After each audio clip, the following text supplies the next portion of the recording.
We recognise the Kaurna people as the custodians of the lands and waters of the Adelaide region and pay our respects to elders past and present. We acknowledge and respect the Kaurna people's cultural, spiritual, physical and emotional connection with their land, waters and community, and we extend that respect to all Aboriginal and First Nations people.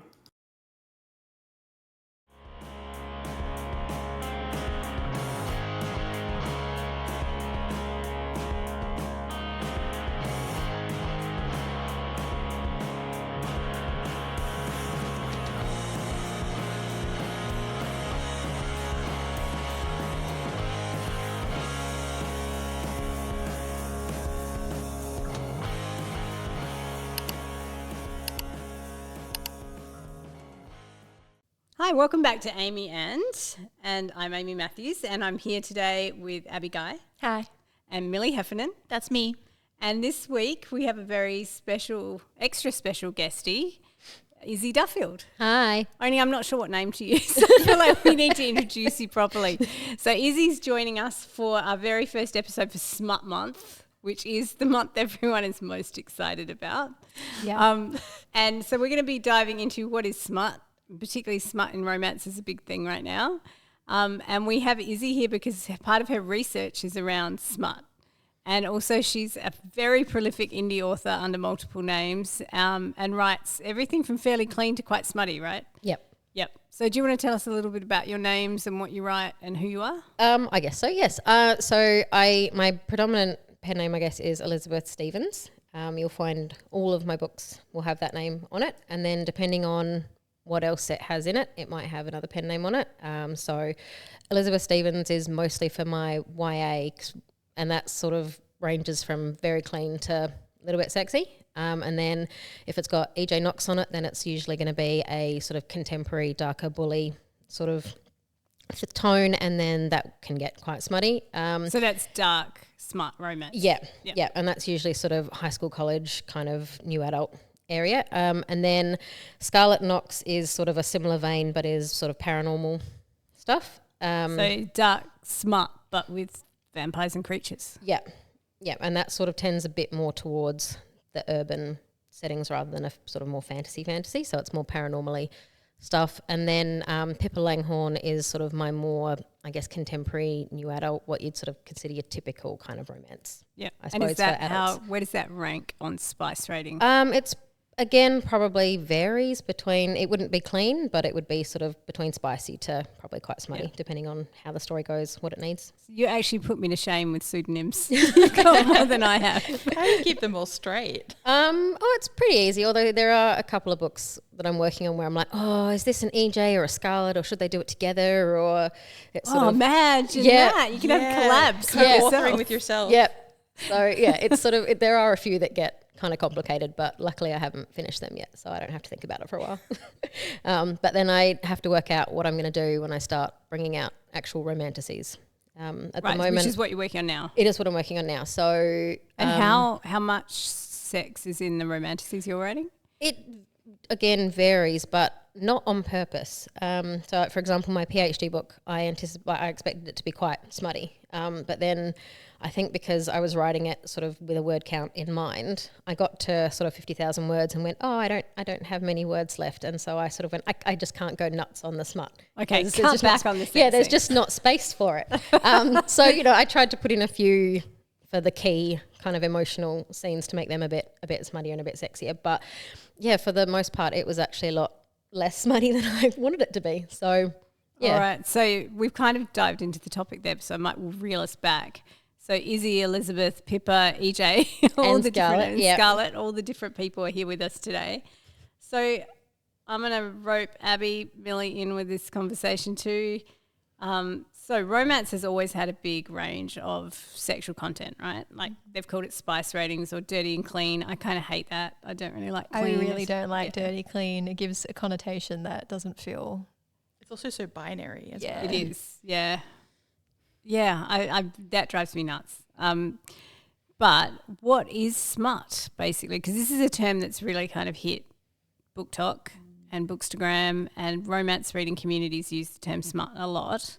Whereas years ago they might have just talked about spice ratings, but now it's like smut is like this, I guess, identity that people adopt. Like I read Smut. I'm a Smut reader. There's a lot of merch you can get around Smut.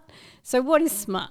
Is it different from sex? I think it's different. To my understanding, the term smut actually came from fan fiction culture first, and it's kind of just crept into probably because of I book didn't want talk. to be that person, but yeah, it's taken from fan fiction. Abby, you're that person. Yeah, I'll be that person. Excellent. Yeah, it's a fan fiction term, and my knowledge of it when I was like more active in fan fiction is that it depended on like if you wanted a smutty, like a smut fan fiction, it was just sex. But if you wanted fan fiction with smut, it had more plot.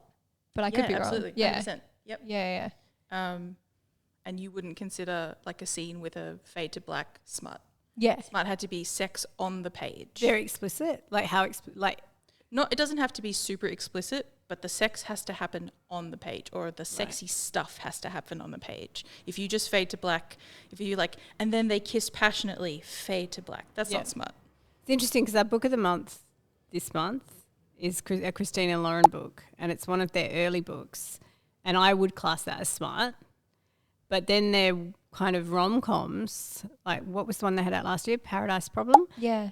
That is more fade to black. So it's really interesting, like you were saying, Izzie, that you've got this range of different names and books. Yeah. There's a huge range of like how you represent sex. Like it can be in the book, but I think it's dependent on characters a lot. As a writer, you kind of go, well, these characters, it doesn't feel right to go like almost sort of erotic on the page. It's just not who they were, who they are, who they'd be, or some stories they don't actually have sex for a while. So that is inherently not going to be a smutty book, really. So yeah, I think it's for me very dependent on the characters and the plot. So that's like comes from fan fiction, and then we've talked about writing. I just want to pull apart this idea of the difference between smut and sex. So you've got like the original kind of fan culture, but do you personally, all of you, have in your head an idea? Because I think it's very personal, right, where you draw that line, because it's a spectrum. I've read that it's one of those things where if as a reader, if you see it, you know it. Like you can't really define it, but if you see it, you go, yeah, this is smut.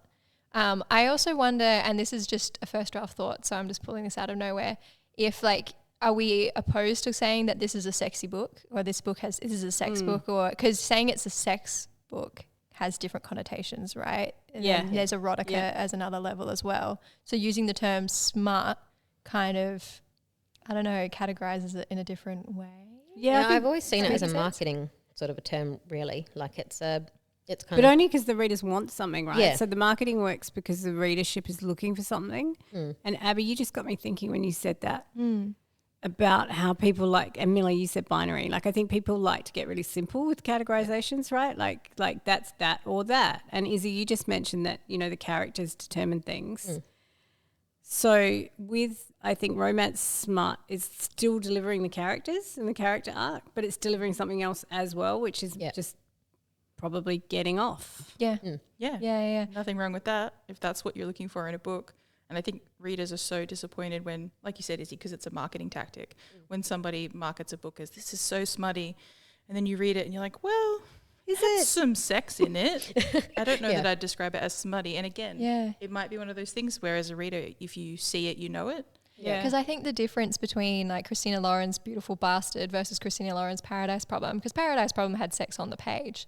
I think the difference is the quantity of sex as well. And then the sex, for me as a reader, the sex that happened in Paradise Problem felt like it was contributing to the advancement of the plot, whereas the sex that happens in, I haven't read Beautiful Bastard yet, I will be this month. Oh, it starts straight away. Yeah, Like, you but hit it from my straight away. knowledge That's of what I've it, heard. there's sex in almost every chapter, or like implied, sex in almost every chapter. And so I think that's driving the plot in a different way, but it's not, it's a different thing. Like there's this the book purpose is of the full- scene's different. It's different. The vibe. Yeah. Cool, interesting. Have you got any other thoughts, Millie, about what the difference might be between smut and just representing sex?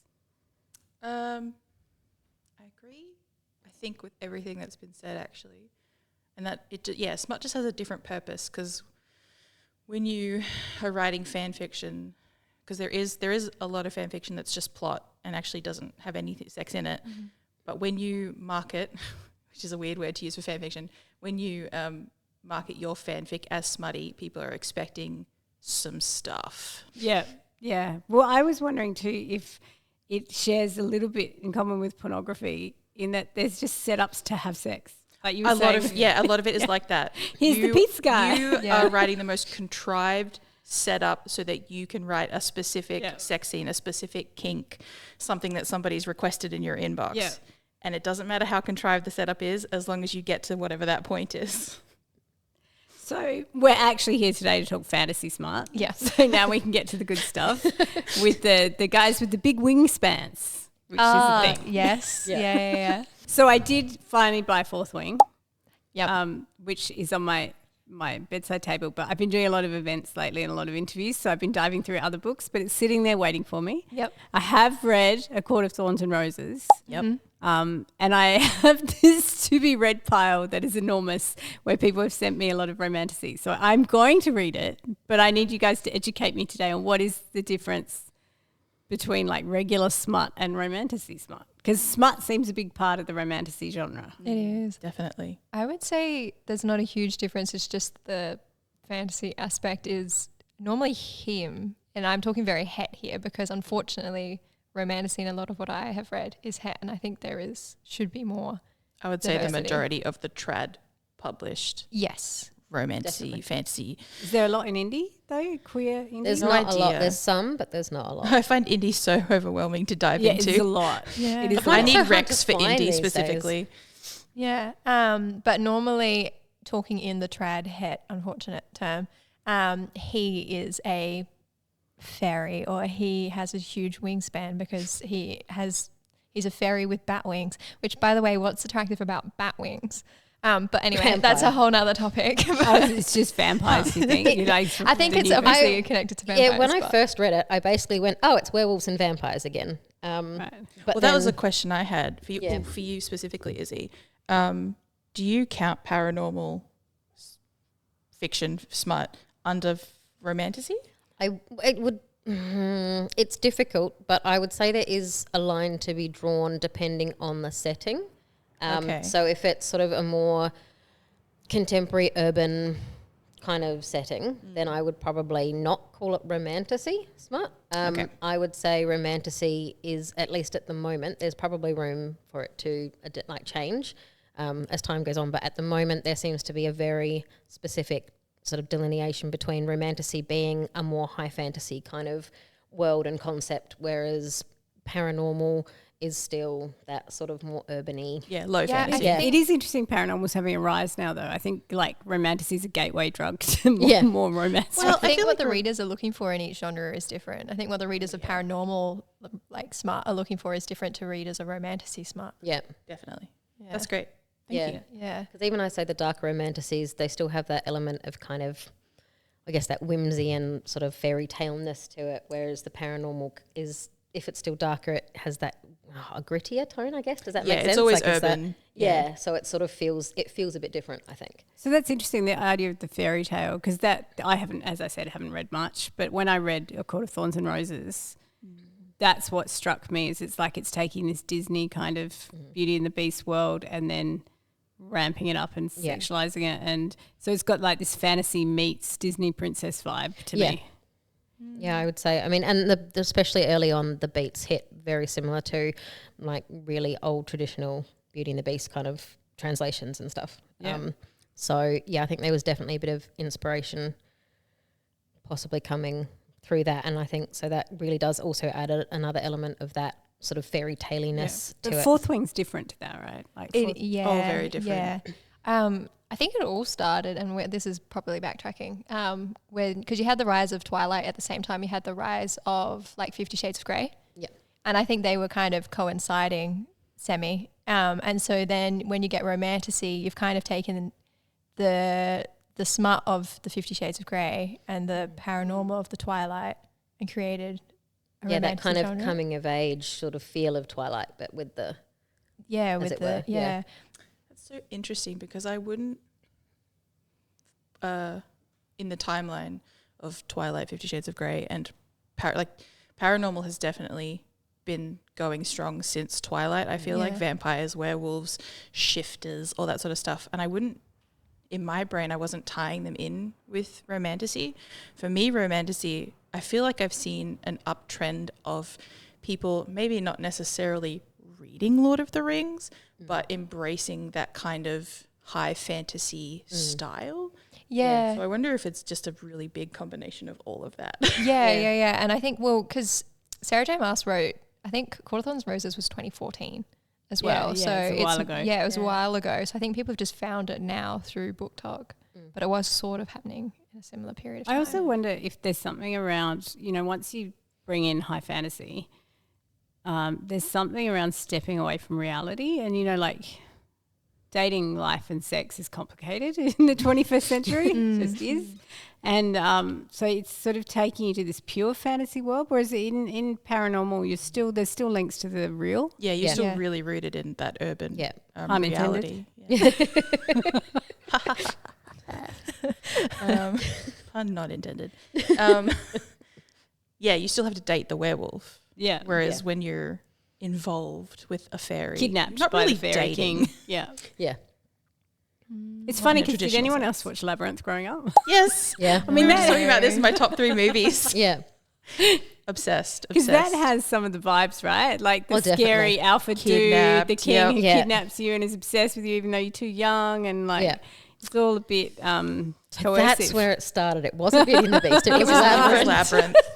I think all I've of never it. seen Labyrinth. Now I'm going to have to. Oh, Labyrinth is amazing. Labyrinth is Never great. seen it. Oh, I'm not a it's movie so good. watcher. So Yeah. That's fair. this is going to be a trend. I know. I keep saying, why haven't you watched Anne of Green Gables yet? We need to watch it. I know. We'll just have movie watch all the new nights, stuff. really. I Maybe think we that's a need a great idea. movie club instead of a book club one month. I thought we should do a K-drama month, but that's a whole Yeah, other no, thing. you can. That's a We whole can other definitely do thing. K-drama month. I'm up for that. Yeah. Okay, so the other thing I want to bring up, thinking about escaping the real world, is it's really interesting. The heroes, I think. I mean, I've only heard about it and watching Book Talk and other things, but the heroes seem like a return to the pure alpha.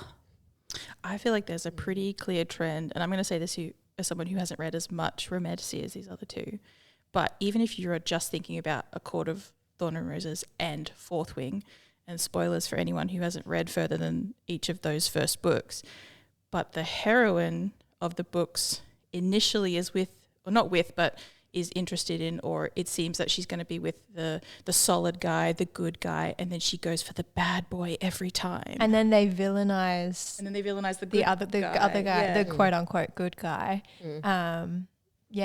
Which kind of props up this other guy. I have qualms with Of course you do, yes. You're not the only one.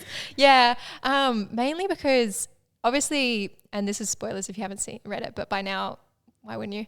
If you're into this sort of thing. But Tamlin is propped up to be a really bad guy by the time you get to the second book, and is replaced by Rhysand instead. But I think there's a trend of this guy's really terrible, so this guy must be better. But nobody looks at the fact that he's just as terrible. He's just slightly better than this guy. So that makes him better in what way? Like, what's better? A lot of what they are saying is because he gives the heroine more choice.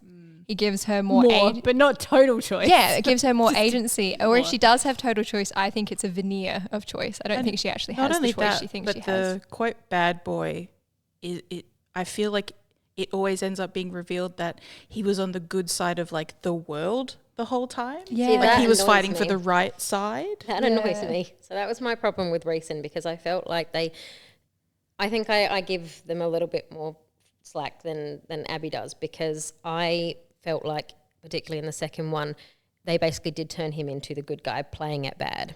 So it was kind of like, we've taken the good guy and made him the bad guy, and now we've taken the bad guy and we've essentially made him the good guy. And for me, that lost well, see, I guess that's the difference in kind of our expectations and stuff, isn't it? Because which is a really interesting thing to what expectations you come into, particularly a romantasy with, then that's what kind of sets up how you then view the plot and the characters and all that sort of stuff. So I kind of saw more of a flip in that. So for me, it was very much like, okay, yeah, fine, Rhysand is the better one, but I'm not happy about it. Like, Can I ask then, is that because you want the bad guy to be the bad guy?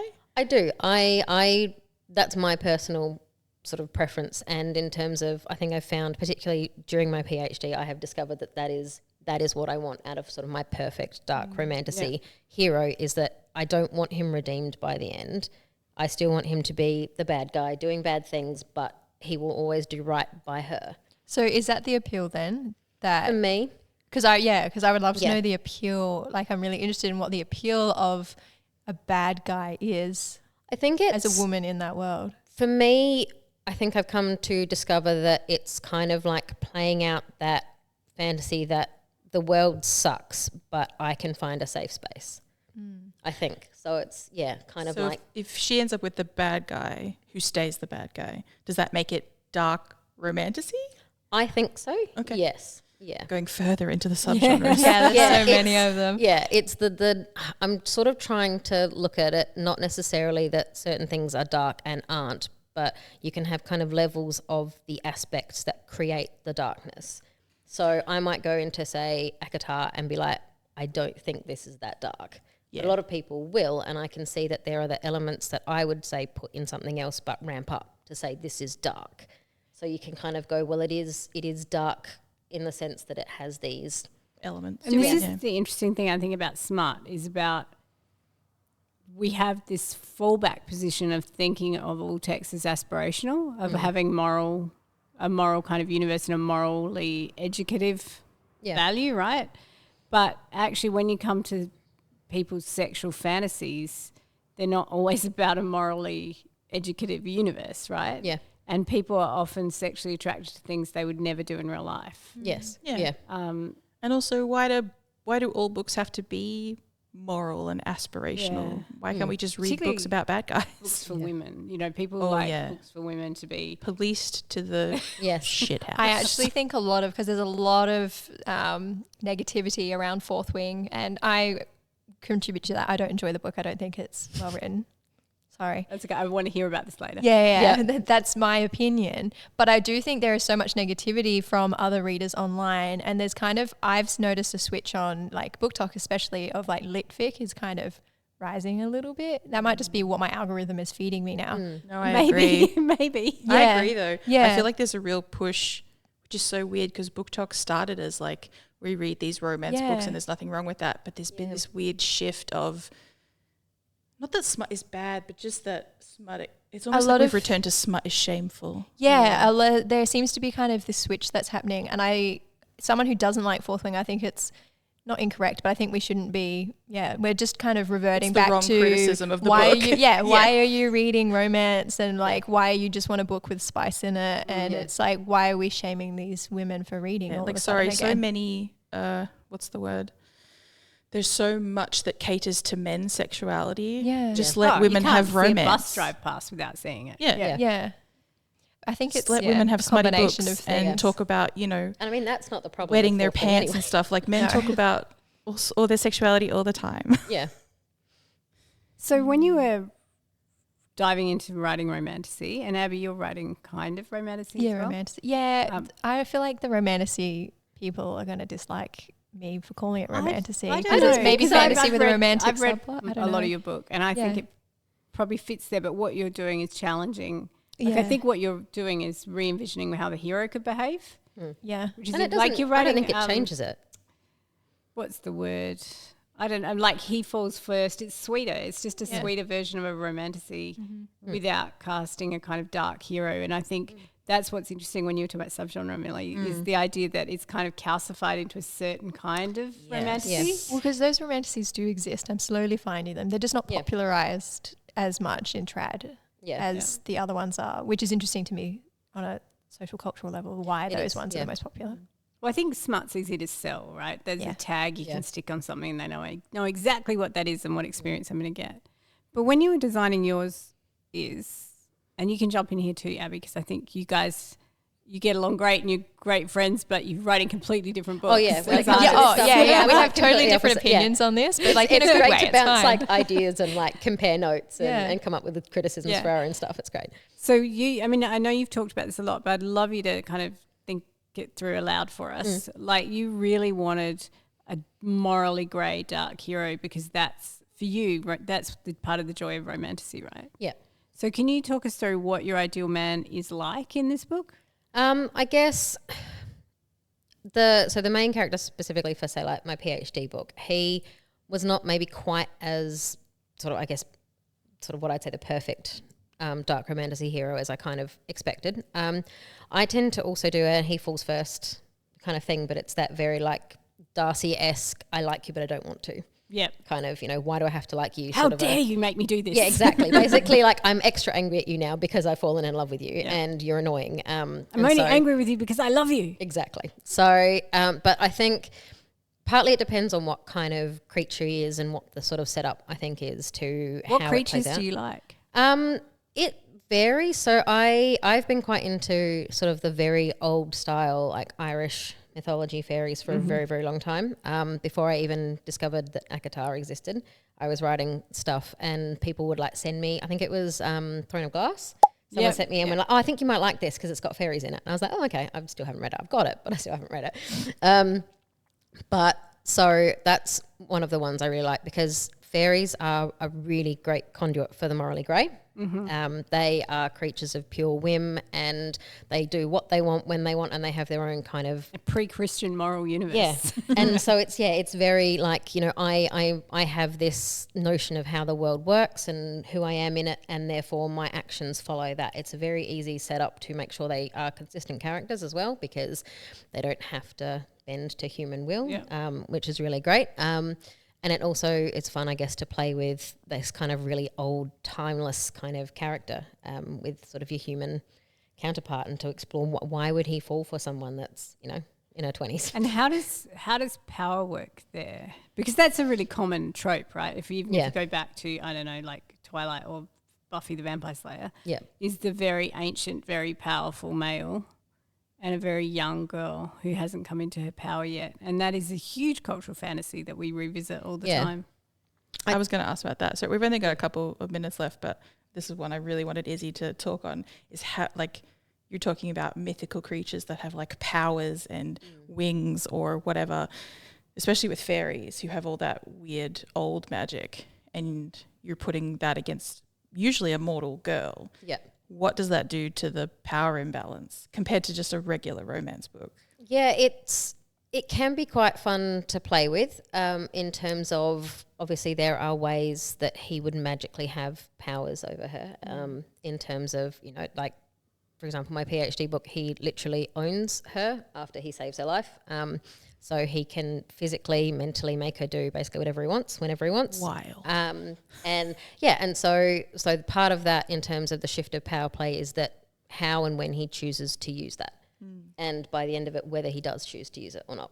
I find in a lot of these as well, and correct me if I'm wrong, but they kind of rise to an equal power. Yeah. I wouldn't call it equal, but in the book it's presented as equal power. I've always looked at it as it's an equal power for, I guess, what the pessimistic woman can expect from the real world. You always make me so depressed with this argument, but please do advance it.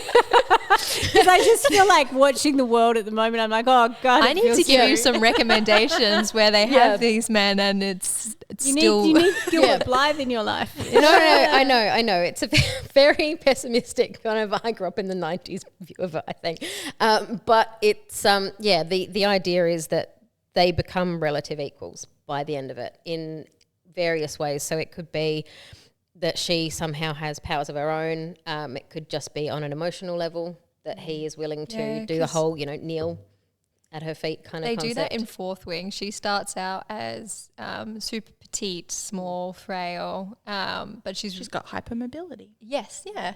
And because of that, she's kind of put at a disadvantage, hasn't had as much training as everyone else going into this war college. And then slowly her training, her ability to throw daggers, the dragon that she acquires, or dragons, brings her up to a level of power that is viewed as more powerful than he is. Yeah. Do you think this is, thinking about fantasy and wish fulfillment, I know we're running out of time, but I'm not going to stop. We can Last question. Make it count. This is too good. Do you think there's a kind of playing out there that as a woman in the world, you come out into society as a young girl with very little power, quite naive, and you are kind of put in a victim status in society quite early on. And then as you age and get educated and have experiences, you do kind of grow in power? I think so. Yeah, because they're quite ancient stories. Like Yeah. they go back a long time, this idea of the young girl Mm. conquering something bigger and more powerful. Yeah. But what I was going to ask you is when we say they're almost equals and you say he kneels at her feet, he's granting her equality and he could take that away at any time, right? I think so. And I think part of, for me, what makes it sort of the fantasy sort of wish fulfillment within fiction idea is that he never chooses to rescind it. And that's kind of I guess within, like in the real world, that's kind of all the trust you can place on a person anyway, is to say, I trust you not to do this. And so I think that, yes, it is very much we've talked about that idea of sort of the proximal power concept. She is powerful because he allows her to be. But then he doesn't take it away. And that's what for me makes it that's what I like about it, I guess, is that being able to trust in them and their feelings. Mm-hmm. Okay, so thinking about proximal power, because I think that is really a big thing in dark fantasy and dark romance and any kind of dark smut. Yeah.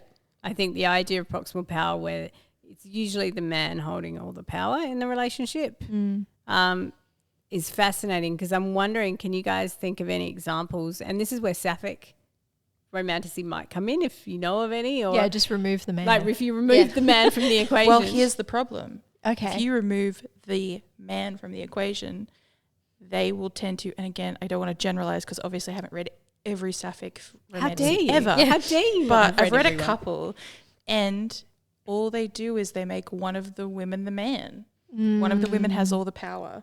One of the women does the strapping. There's always strapping it. Someone's always got to be strapped. Yeah. Do you know, because I know it might be difficult, a lot of these indie? No, some of these are trad. Oh, wow. Okay. I was going to say, do you know who the authors of these are? Like, is it because they're not being written by own voice authors or are own voice No, authors a lot of these also are written by perpetuating? women. Yeah, Women right. who I assume to be sapphic because they Yeah. write a lot of sapphic books. Yeah. The one I'm thinking of is indie, and I can't remember what it's called, but it's that Hades Persephone Yep. I know the one. adaptation. I just have a gripe with that one, which is why I always think about it. But no, a lot of them are written by women. And I had this when I was looking up sapphic dark romance as well. Same thing. One of the women becomes, quote, the man. Right, so adopts all the kind of masculinities we expect. Yes. So she's the slightly more masculine one. She might have, like, she's the rich one. She's got all the power socially because she's quite masculine. So a lot of the time she'll be with the boys. She'll have a lot of male colleagues and stuff. Oh, no. Is Yeah. that One of the a lads? trope thing too? Like it's writing to what readers are looking for, but if, say, somebody does want a sapphic romance, and like if we're looking particularly at the smut idea, if it's because that's what they want sapphic smut. That's no an interesting. idea. That's an Yeah. interesting thought though, because we often fall back on that's what readers want or that's what readers like. But then I'm often thinking, but that's what we're giving them. Yeah. Like, and if it's because they want the smut, why does the smut have to have that power dynamic? Why does the sex itself have to have that power dynamic in it? I would love to hear if there are any good ones. yeah, if Abby, any of that you you out there know, would consider. Yeah. No, I'm finding it really difficult because obviously I'm reading quite a lot of romantasy because I'm looking for a different dynamic and I'm Yeah. finding it difficult. But I will say my research is specific to trad, and so I haven't been Right. able to dip into the indie within my kind of area. But I do think there are romantasies that are doing a better job. Like Yeah. I really like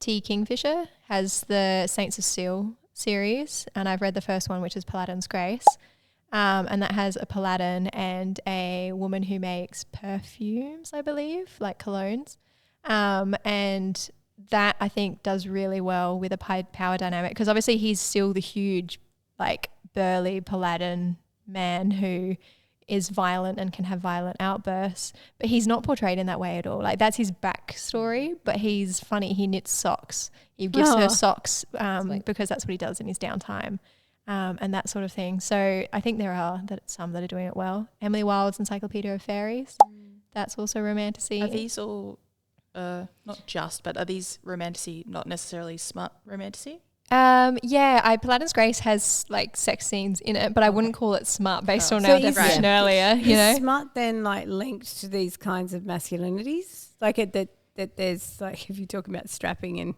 and sapphic, like that there is a kind of, because, sorry to get crass everyone, but there was a not safe for work Yeah. thing at the Yeah. beginning. It's smut month. But like the penis is like a big thing in dark smut. Yeah. Or a smut in general. Like it's like still adopting the, pornography's idea of the adventure of the penis. Yeah. Yeah, and it's so weird. Georgia will talk about this next week. But even in some sapphic romances, especially dark romances, they are not considered to have had sex until one of them has penetrated the other with a strap. That's very interesting. Wow. Yeah, Yeah, that's bizarre. I don't no like words that. for that, really. Just reading it thinking like, these are your people. This is your community. What are you saying to them?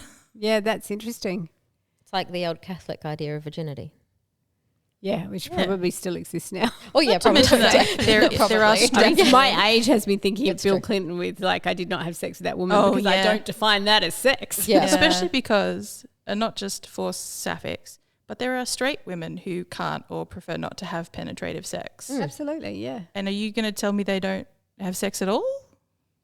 Even though they're doing other things? Yeah. Like what? Come on. I think it's Yeah. that very social notion of the idea of what sex is, isn't it? It's not, and as you say, like Georgia will be able to talk more about that next week, but it's very the idea of like sex is penetration. And that's like, but penile penetration Yeah. particularly. It's not, anything else is not. So do we think this, like if we're thinking about proximal power, if we're thinking about these kind of alpha males with massive wingspans, Wink, are wink. we Yeah. thinking that the fantasy is a dominance fantasy? I think there's a lot of the concept of a dominance fantasy. And I think at least, this is probably partly my research coming into play because it's just all I'm thinking about, the concept that this patriarchal society is, and this is where you find your safe space, and dominance plays into that in terms of you can enjoy those fantasies that you would never play out in real life because it's just not safe. But fantasy gives you But again, like I think there is a big division between fantasy and reality, right? Like Yeah. a lot of us have fantasies, whether they're fiction fantasies or sexual fantasies that are not, they're not things we want to do in real life. No. And there is the notion of consent with reading, right? Like Yeah. you're consenting to read that book. You can Yeah. close the pages at any time. Yeah. So it's that's like, sorry, this is off topic because it's not fantasy related, but there's been, to my understanding, there's been a lot of conversation around Deep End by Ali Hazelwood at the moment. Yeah, Because yeah. people are saying that it is a BDSM or like dips into BDSM. And then Yes. there's a lot of people saying this isn't dark, like what they're doing isn't much. But then, and I'm not educated on this, so I apologize if I'm like misspeaking, but the BDSM community is then saying, no, but this is what BDSM is. They're having a conversation about it. Yes. They're kind of, it's outside of the quote unquote norm of sex. Therefore, it is engaging in that And community. then, not only that, but then immediately conflating the BDSM as dark. yeah, really bothers me. Yeah, that's interesting. Yeah. Because what Ali Hazelwood's doing is representing a kind of respectful, loving Yes. relationship where you're playing out a sexual fantasy. Yeah. But if you go and open a dark romance, that's a different fantasy. That's like Yeah. you've already consented to enter the fantasy. Whereas Yeah. this one is Yes. showing a couple doing a fantasy. And this one is in the dark fantasy. romance, they're Yeah. often participating in BDSM-like activities without talking about it first. Yeah. Yes. Yeah. Whereas if you've got a book where the couple discuss it first, that's great. Thank God. Yeah. Yeah. But I mean, wouldn't that ruin the fantasy if they were discussing it? Because the fantasy is not to be in a respectful relationship where you're playing. Depends what You're your fantasy playing. is, Well, I yeah, guess. You're It actually would just yeah. entering the play, Yeah. entering the dark romance. Which is why both of these genres exist. Yeah. Exactly. Read what you like. Yeah, and I think that's where the contract with the reader comes in as well, particularly with the darker romances, that there might be some dubious consent stuff towards the beginning, but you go into it with I guess, sort of an acceptance of that, because by the end it will all be made, quote, okay. So there are certain elements that are sort of forgivable towards the beginning, and it depends then on your level of the darkness you enjoy, I suppose, in terms of what exactly that is. Yeah, because this is really interesting to me because we're talking a lot about like dark romantasy, but the examples we've used aren't dark romantasy. Yeah, exactly. No, Yeah, God, yeah, Like, that's right. A Court of I Thorns would and Roses argue- and Fourth Wing are not dark No. at I all. would also argue they're not particularly smutty. They're not smart. No, I would No. say that Fourth Wing itself, I haven't read Iron Flame or Onyx Storm, which I mean, apparently yeah. have more quote unquote smut in them. But What? the fourth wing No. itself has like Two? 2 sex scenes in it. And they're like in the last 5 chapters or something. I they're in think. the last particularly lengthy. third. They're not lengthy. No, I still wanted to skip them, but they're not lengthy. Yeah. Most of the book is plot. But Yeah. we have read some as a group. Yeah, I They're- just they're can't think of any. Quite dark. Well, we read that Oh, Guild oh, oh. series. Yeah. That's right. In our Guild- own group. And if you read I any have- Penelope Douglas, I would say that gets dark. Yeah. I mean, I think Guild's one of those ones that is difficult to count, not difficult to count as romantasy, but you have to look at then what you're As a defining. series, not an Because individual book. Yeah, the romantasy is the series, not just. But isn't that yeah. true of most of them? Like when we Not- talk Yeah, I was about going to say, A them, Court of Thorn and Roses, she doesn't end up with... No, but there's still a romance plot that Yeah, I plays love the out opinion from that beginning to romantasy end within I see what requires you're a saying. series Yeah. because that's Yeah. how long it takes to redeem the man. Yeah. yeah. he just won't go down on that knee. See, yeah, I've- they need several books because Yeah. the man needs that long of a redemption arc for everyone to be like, okay, yeah, he's good. Actually, It I has to found fit it was the also because the wingspan. fantasy plot keeps getting in the way, and you end up with a book that's like 250,000 words. When you're like, I can't do 250,000 words. I'm going to have to split this in half. Yeah. And it just naturally, because you've got so much plot in Yeah. it as well as the romance. But yeah, like for Guild, the main romance interest doesn't turn up till like the last chapter. So for me, that's where the difference lies. So there's a certain amount of, I guess, getting together and that kind of plot arc of the romance arc playing I'm out. going to say in the something first book and the maybe other ones. controversial, but I don't think Guild was particularly smutty either. No. No. There was a little bit of sex stuff at the start. But yeah, And but orgy. after that, there's none. There And is also, a she's big not orgy. involved in any of it. Yeah. The main heroine. Yeah, she's watching the orgy. She has sex, I think, like once. yeah, And but it just the- made yeah, me the mad book because I'm itself pretty wouldn't be sure that she classified didn't as get off. something. And I was like, Oh, yeah, that's and it not wasn't on the okay. page, though, was No, it? it was sort of on the page, but it was Yeah. very kind of floated over. Yes. So Can it was I uncertain. maybe call out to our listeners and viewers, if you want to hit us up on our socials and let us know like some recs, like have you read some romantasy smut that you think is the heroine is really getting smutty and enjoying it?